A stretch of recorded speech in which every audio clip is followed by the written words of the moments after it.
Olá, boa tarde a todos. Meu nome é Priscila Caldeira Alves da Silva, sou fisioterapeuta, mestre e doutoranda em terapia intensiva. É uma grande satisfação estar aqui hoje para ministrar um tema extremamente relevante, baseados em evidências científicas, que é ventilação não invasiva no edema agudo de pulmão cardiogênico. É um prazer estar aqui para compartilhar com vocês um tema extremamente importante na prática clínica, principalmente para os profissionais que atuam em serviços de urgência, emergência, terapia intensiva e fisioterapia cardiorrespiratória. A ventilação não invasiva no edema agudo de pulmão cardiogênico. Gostaria de iniciar fazendo uma pergunta. Quantos de vocês atenderam um paciente que chegou ao pronto-socorro extremamente dispneico, sentado na maca, porque não conseguia deitar, respirando rapidamente, utilizando toda a musculatura acessória, com ansiedade intensa, sudorese, fria e uma sensação evidente de que estava lutando para respirar? Pois bem, esta é uma situação que todos nós esperamos reconhecer rapidamente, porque cada minuto faz diferença na evolução clínica. O edema agudo de pulmão cardiogênico representa uma das principais emergências cardiovasculares encontradas nos hospitais. É uma condição caracterizada pelo acúmulo rápido de líquido nos alvéolos pulmonares em consequência do aumento da pressão hidrostática provocado pela falência do ventrículo esquerdo. Quando isso acontece, os pulmões deixam de realizar adequadamente as trocas gasosas. O paciente passa a apresentar hipoxemia importante, aumento do trabalho respiratório, sensação intensa de falta de ar e, se não houver tratamento imediato, pode evoluir rapidamente para insuficiência respiratória grave, necessitando de intubação orotraqueal e até mesmo vindo a óbito. Durante muitos anos, a intubação era considerada praticamente inevitável em grande parte desses pacientes. Entretanto, com o avanço das evidências científicas e o desenvolvimento de novas estratégias ventilatórias, a ventilação não invasiva passou a ocupar um papel fundamental no tratamento inicial do edema agudo de pulmão cardiogênico. Hoje sabemos que, quando indicada precocemente e aplicada corretamente, a ventilação não invasiva é capaz de melhorar a oxigenação, reduzir o esforço respiratório e diminuir a congestão pulmonar, melhorar a função cardíaca, reduzir a necessidade de intubação e diminuir complicações relacionadas à ventilação mecânica invasiva e, em muitos casos, reduzir inclusive a mortalidade. Mas é importante destacar que a ventilação não invasiva não substitui o tratamento da causa. Ela funciona como uma ferramenta poderosa de suporte enquanto tratamos o problema cardiovascular, que desencadeou o edema pulmonar. Ao longo desta palestra, vamos compreender por que esse paciente desenvolve edema pulmonar, quais alterações fisiológicas ocorrem durante a doença, como a ventilação não invasiva atua sobre essas alterações, quais são suas indicações e contraindicações, quando devemos escolher CPAP ou BiPAP, como ajustar corretamente os parâmetros ventilatórios e quais cuidados devemos ter para garantir segurança e melhores resultados clínicos. Além disso, discutiremos as principais evidências científicas que sustentam o uso da ventilação não invasiva. Nessa condição, abordaremos situações práticas, frequentemente encontradas na rotina hospitalar.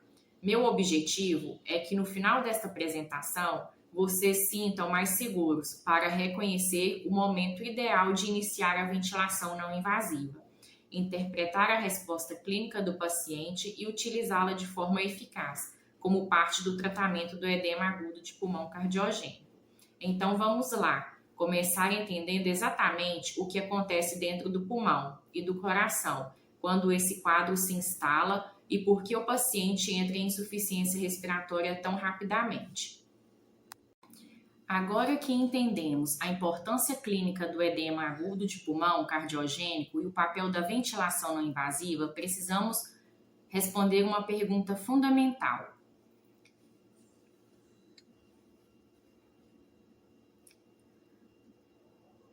O que realmente acontece dentro do organismo quando o paciente desenvolve edema agudo de pulmão cardiogênico? Vocês já se perguntaram? Pois bem, compreender essa fisiopatologia é essencial, porque a ventilação não invasiva atual exatamente corrigindo várias alterações e veremos a partir de agora. O funcionamento normal do coração e dos pulmões. Antes de entendermos a doença, precisamos lembrar rapidamente como funciona um organismo saudável.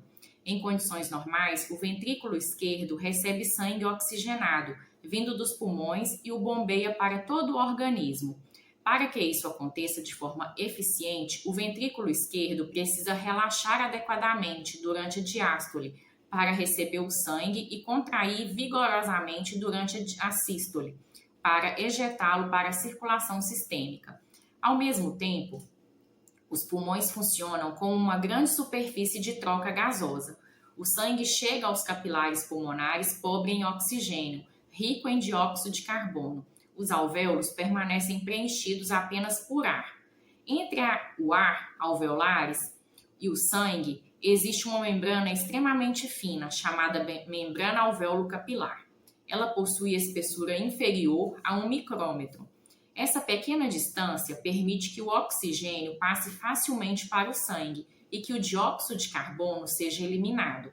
Portanto, para que as trocas gasosas ocorram adequadamente, os alvéolos precisam permanecer secos. Qualquer quantidade significativa de líquido dentro do alvéolo dificulta imediatamente a difusão dos gases. É extremamente isso que acontece no edema pulmonar. O início da insuficiência cardíaca, na maioria dos casos, o edema pulmonar cardiogênico começa porque o ventrículo esquerdo deixa de bombear sangue adequadamente. Isso pode acontecer por diversas causas. As mais comuns são infarto agudo do miocárdio, crise hipertensiva, miocardiopatias, insuficiência cardíaca descompensada, valvopatias, principalmente estenose ou insuficiência mitral e insuficiência aórtica. Independente da causa, o resultado é semelhante. O ventrículo esquerdo perde sua capacidade de esvaziamento. Parte do sangue permanece dentro do ventrículo após contração. Quando chega um novo volume de sangue vindo do átrio esquerdo, o ventrículo já está parcialmente cheio. Como consequência, aumenta a pressão dentro do ventrículo. Essa pressão é transmitida para o átrio esquerdo. Do átrio esquerdo, a pressão alcança as veias pulmonares. Das veias pulmonares, ela chega aos capilares pulmonares, ou seja, o problema começou no coração, mas rapidamente repercute para todo o pulmão. O aumento da pressão hidrostática, esse é talvez um conceito mais importante de toda a fisiopatologia. Os capilares pulmonares normalmente trabalham com baixa pressão. Isso impede que o líquido saia dos vasos. Quando ocorre falência ventricular esquerda, a pressão capilar aumenta progressivamente. Enquanto essa pressão permanece baixa, o sistema linfático ele consegue remover o excesso de líquido. Entretanto, chega um momento em que essa capacidade é ultrapassada. Quando a pressão hidrostática dos capilares pulmonares ela ultrapassa aproximadamente 20 a 25 milímetros de mercúrio, começa o extravasamento de líquido. Inicialmente, esse líquido ele invade o espaço intersticial. Chamamos essa fase de edema intersticial. Nesse momento, o paciente já começa a apresentar dispneia. A complacência pulmonar diminui, respirar passa a exigir mais esforço. Se a pressão continua aumentando, o líquido rompe a barreira do epitélio alveolar. Então, ocorre a inundação dos alvéolos. É exatamente nesse momento que surge o edema pulmonar.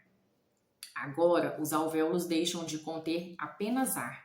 Eles passam a ficar preenchidos por líquido. Imagine uma esponja completamente encharcada. Ela perde boa parte da sua capacidade de armazenar ar. O mesmo acontece com o pulmão. Vamos falar agora sobre as alterações das trocas gasosas. Quando os alvéolos estão cheios de líquido, o oxigênio encontra enorme dificuldade para atravessar a membrana alvéolo-capilar. Como consequência, ocorre hipoxemia. Além disso, muitos alvéolos deixam de participar da ventilação. Entretanto, continuam recebendo sangue. Isso gera um importante desequilíbrio entre ventilação e perfusão. Em alguns locais, ocorre verdadeiro shunt intrapulmonar. O sangue passa pelos pulmões sem receber oxigênio suficiente. Por isso que muitos pacientes apresentam saturação muito baixa, mesmo recebendo oxigênio convencional. Por outro lado, outro problema importante é a diminuição da complacência pulmonar. O pulmão torna-se rígido. Expandir esse pulmão exige muito mais força, por isso o paciente começa a respirar rapidamente. A frequência respiratória, ela se torna aumentada. Os músculos acessórios entram em ação. Observamos tiragens, batimentos de asas nasais e uso intenso dos músculos do pescoço. O esforço respiratório aumenta drasticamente.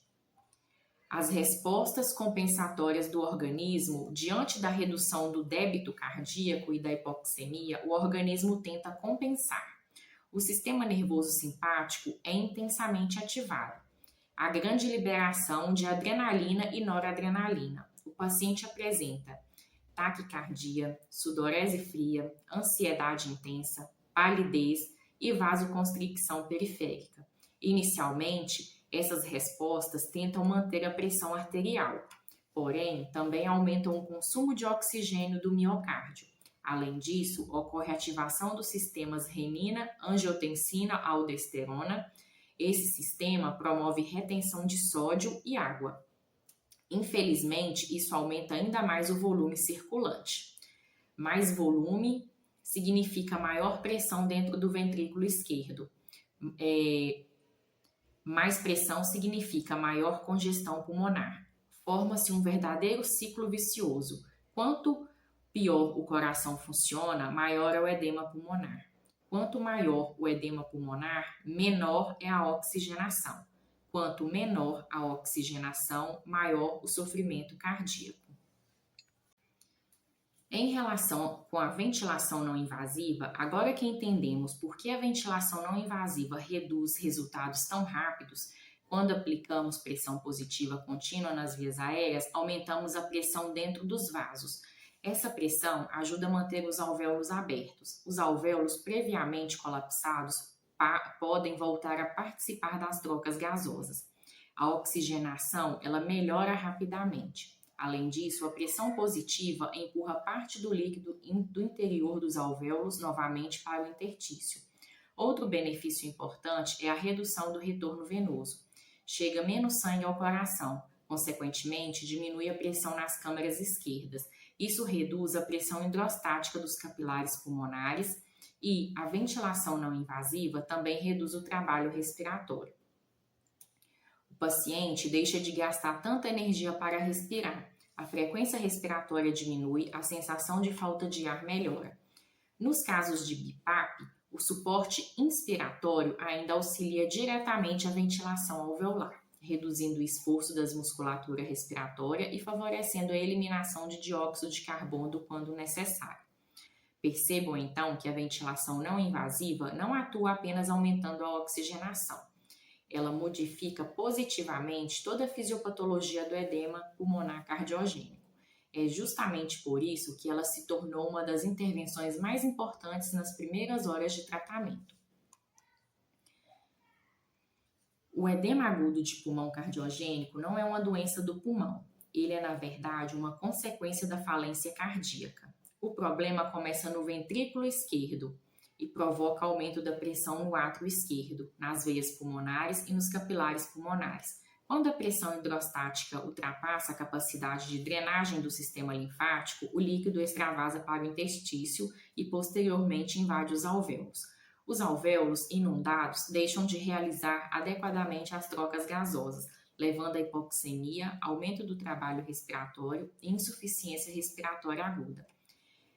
É exatamente nesse momento que a ventilação invasiva se torna uma ferramenta extremamente valiosa, porque atua diretamente sobre diversos mecanismos fisiopatológicos da doença, melhorando rapidamente a oxigenação, reduzindo o esforço respiratório e diminuindo a sobrecarga cardíaca. Bom, pessoal, como vocês podem observar, no nosso segundo slide tem uma falência aguda do ventrículo esquerdo. Essa falência leva ao aumento da pressão do capilar pulmonar, que leva a um extravasamento de líquido para os alvéolos. Com isso, nós vamos obter os seguintes resultados: uma hipoxemia. Essa hipoxemia vai causar uma dispneia intensa e essa dispneia intensa ela vai levar ao aumento do trabalho respiratório ao nosso paciente. Agora, no nosso terceiro slide, vamos falar como a VNI ajuda o paciente com edema agudo pulmonar cardiogênico.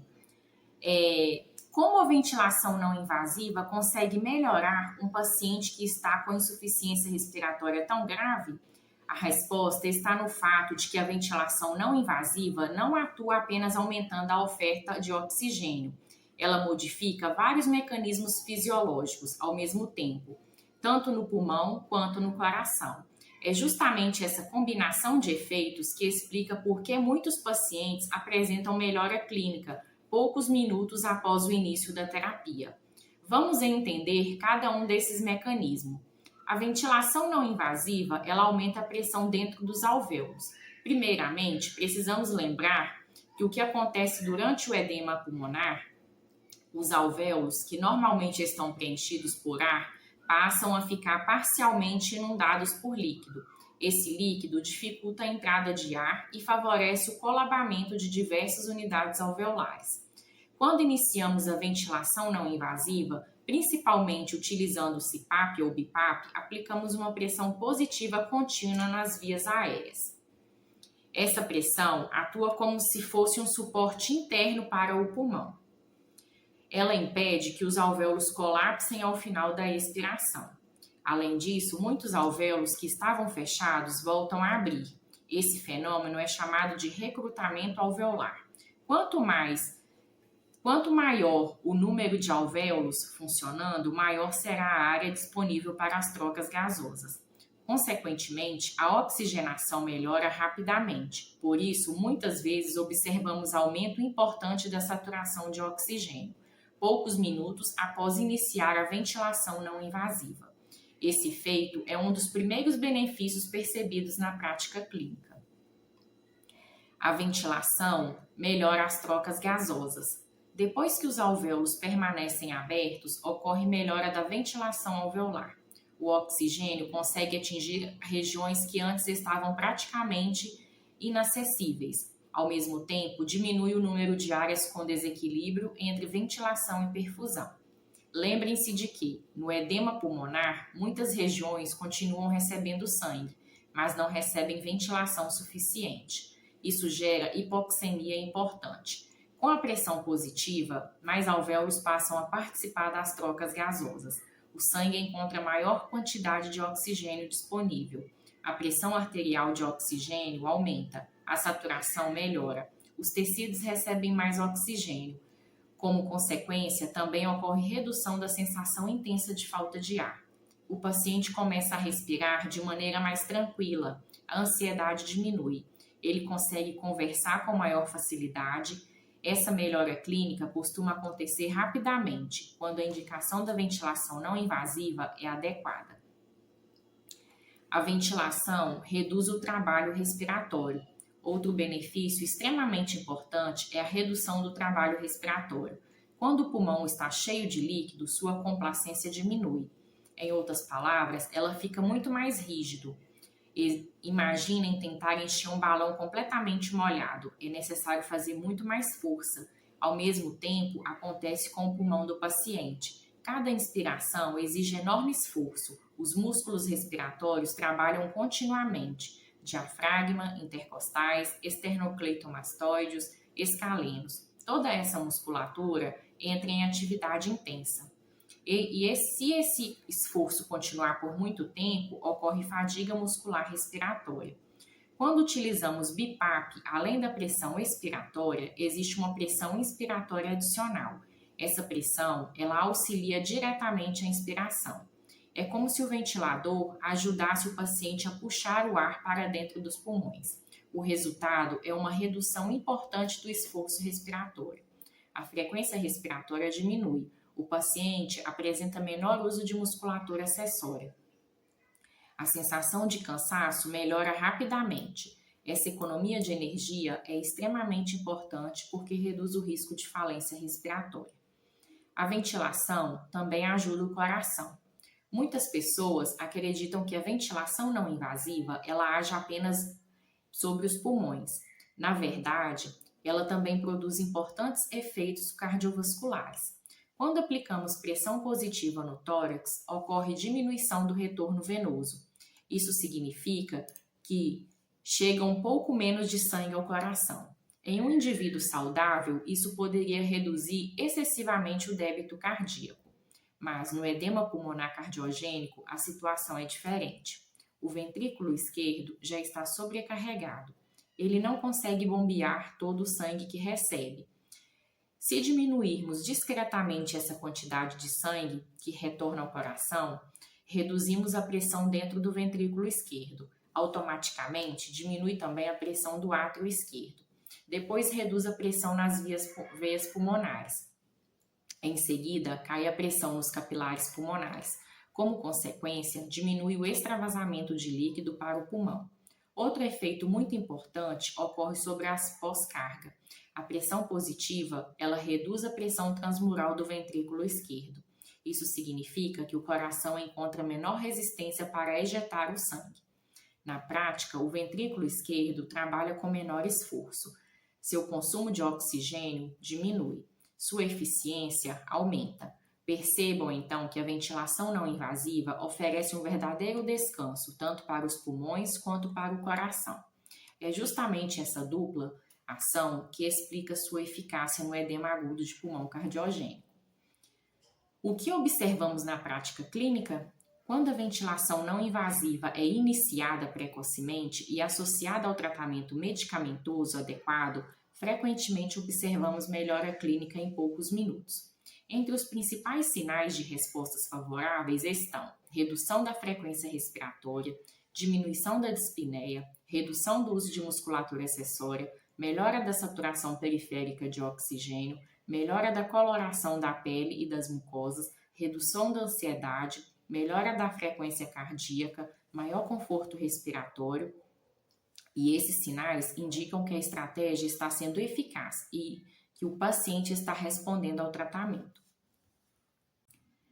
A ventilação não invasiva não trata a causa de edema agudo de pulmão cardiogênico. Ela não substitui diuréticos, vasodilatadores, controle de pressão arterial ou tratamento da insuficiência cardíaca. Entretanto, ela oferece suporte imediato enquanto essas terapias começam a fazer efeito. Ao manter os alvéolos abertos, melhorar as trocas gasosas, reduzir o trabalho respiratório, diminuir o retorno venoso e reduzir a sobrecarga do ventrículo esquerdo, a ventilação não invasiva ela interrompe diversos mecanismos responsáveis pela piora clínica do paciente. Por isso, quando indicada precocemente e monitorada adequadamente, ela reduz a necessidade de intubação orotraqueal, diminui complicações relacionadas à ventilação mecânica invasiva, reduz o tempo de internação e melhora os desfechos clínicos. Como vocês podem ver, a VNI ela ajuda com a melhora da oxigenação, ela recruta os alvéolos colapsados, reduz a pré-carga e pós-carga deste coração, diminui o trabalho respiratório e tem como efeito clínico o alívio rápido da dispneia e menor necessidade de intubação. É por isso que os pacientes com edema agudo de pulmão, eles se destacam na ventilação não invasiva. É muito benéfico para este coração e justamente também para o nosso pulmão. Agora vamos falar como iniciar a terapia na prática. Depois de escolher o modo ventilatório, passamos à aplicação prática. O paciente deve permanecer preferencialmente em posição sentada ou com a cabeceira elevada entre 30 e 45 graus. Essa posição melhora a mecânica respiratória, reduz o retorno venoso e favorece a expansão pulmonar. Em seguida, escolhemos uma interface adequada. A máscara oronasal, ela costuma ser a mais utilizada na fase aguda, pois reduz perdas de ar e proporciona maior eficácia na administração da pressão positiva. Antes de fixar a máscara, explicamos ao paciente o que será feito. Uma boa comunicação reduz a ansiedade e melhora muito a adaptação. Inicialmente, aproximamos a máscara suave do rosto, permitindo que o paciente se acostume ao fluxo de ar. Depois, ajustamos as tiras de fixação. É importante que a máscara fique firme, mas sem exercer pressão excessiva sobre a pele, para evitar lesões por pressão. Após iniciar a ventilação, observamos atentamente o comportamento do paciente. Nos primeiros minutos, é comum existir certo desconforto, mas ele deve diminuir rapidamente. O fisioterapeuta permanece ao lado do paciente, tranquilizando-o, ajustando possíveis vazamentos e verificando continuamente se a ventilação está sendo bem tolerada. Agora vamos falar um pouco da monitorização durante a ventilação não invasiva. A monitorização, ela continua, é uma etapa indispensável. Não basta instalar a ventilação e sair do leito. Os primeiros 30 a 60 minutos são decisivos para avaliar-se o sucesso da terapia. Monitoramos continuamente a frequência respiratória, a saturação periférica de oxigênio, a frequência cardíaca, a pressão arterial, o nível de consciência, o uso de musculaturas acessórias e também o conforto do paciente. Também avaliamos o sincronismo entre o paciente e o ventilador. Quando o paciente está sincronizado, a respiração torna-se mais confortável e eficiente. Outro ponto importante é observar vazamentos pela máscara. Pequenos vazamentos são esperados, mas perdas excessivas reduzem a eficácia da ventilação. Sempre que possível, realizamos uma nova gasometria arterial, após cerca de 30 a 60 minutos. Esperamos encontrar melhora da oxigenação, estabilização ou melhora do pH, redução da retenção de dióxido de carbono quando presente e melhora da clínica global. Os sinais de sucesso incluem redução da frequência respiratória, diminuição da dispneia, menor uso de musculatura acessória, melhora da saturação de oxigênio e maior conforto respiratório. Por outro lado, devemos estar atentos aos sinais de falhas. Se apesar da ventilação o paciente continua piorando, apresenta hipoxemia persistente, ao aumento do esforço respiratório, instabilidade hemodinâmica, rebaixamento do nível de consciência ou incapacidade de proteger via aérea. Não devemos insistir na ventilação não invasiva.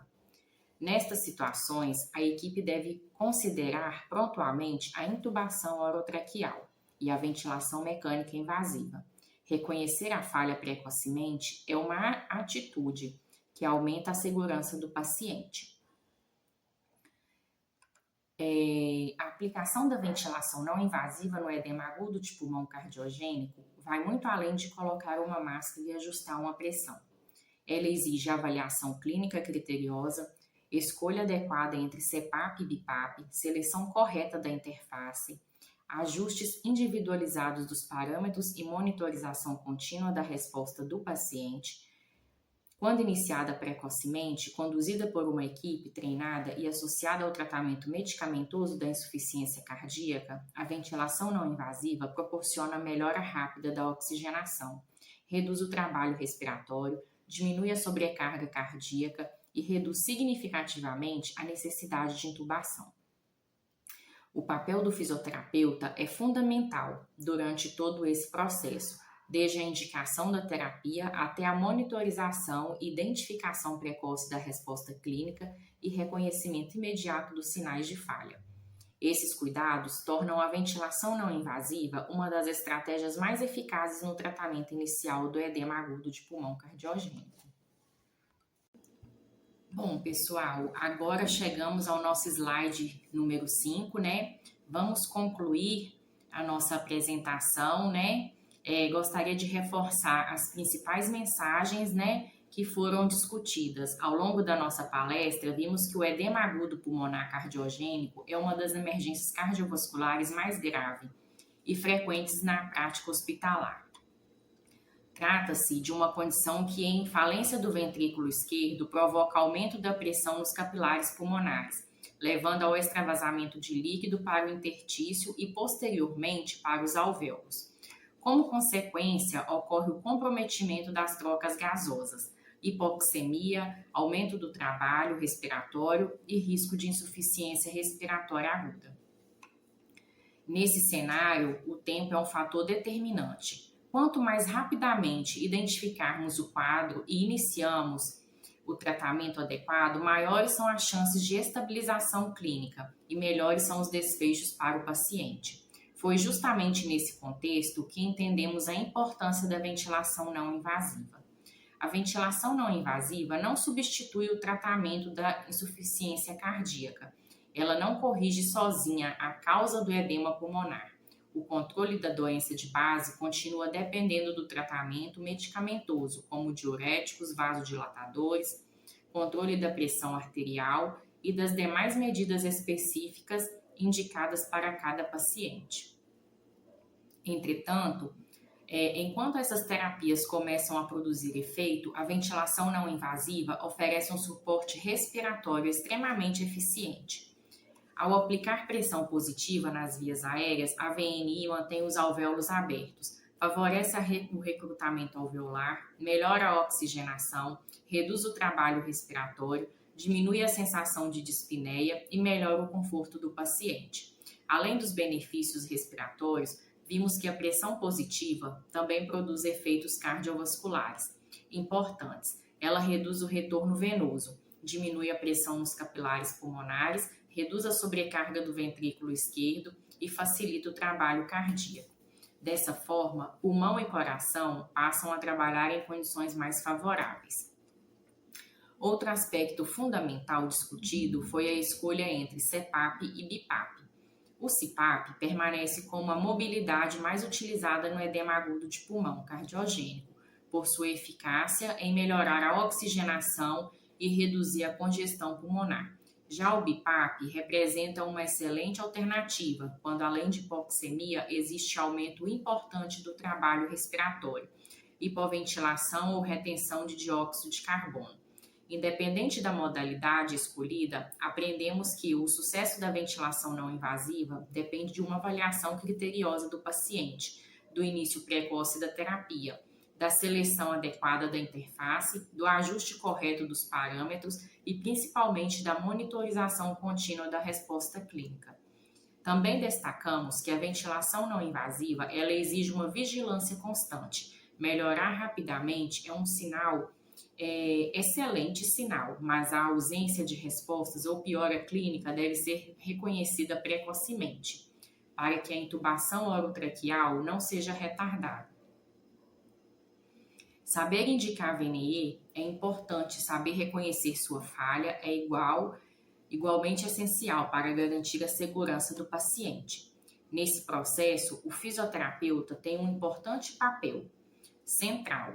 É esse profissional que avalia a mecânica respiratória, seleciona o modo ventilatório mais adequado, ajusta os parâmetros, monitoriza continuamente a resposta clínica e trabalha em conjunto com toda a equipe multiprofissional para oferecer um tratamento seguro e baseado em evidências científicas. Em pesquisas científicas das últimas décadas, demonstraram de forma consistente que, quando utiliza corretamente em pacientes bem selecionados, a ventilação não invasiva reduz a necessidade de intubação orotraqueal, diminui complicações relacionadas à ventilação mecânica invasiva, reduz o tempo de internação e melhora os resultados clínicos. Por isso, mais do que conhecer o equipamento, precisamos compreender profundamente a fisiopatologia da doença, entender como a pressão positiva modifica essa fisiopatologia e aplicar esse conhecimento de maneira individualizada para cada paciente. Gostaria de finalizar com uma mensagem que considero muito importante para esta apresentação. No edema agudo de pulmão cardiogênico, a ventilação não invasiva representa muito mais do que uma técnica de suporte respiratório. Ela é uma intervenção precoce baseada em evidências científicas capaz de modificar a evolução clínica do paciente, quando utilizada no momento certo, de forma correta e com monitorização adequada. Eu agradeço a todos, muito obrigado pela atenção e espero que esta apresentação contribua para fortalecer a prática clínica e para que possamos oferecer um atendimento cada vez mais seguro, humanizado e fundamentado nas melhores evidências científicas. Pessoal, eu deixo aqui também as referências bibliográficas para vocês se aperfeiçoarem e quem desejar, né, estudar mais, se aprofundar, né, sobre o tema que é tão relevante, né, na nossa vivência diária, ficam à vontade. Qualquer dúvida também pode entrar em contato comigo, pode me adicionar lá no Instagram, né, é @caldeirapriscila. Qualquer dúvida que tiver, eu também estou à disposição. Mais um muito obrigada.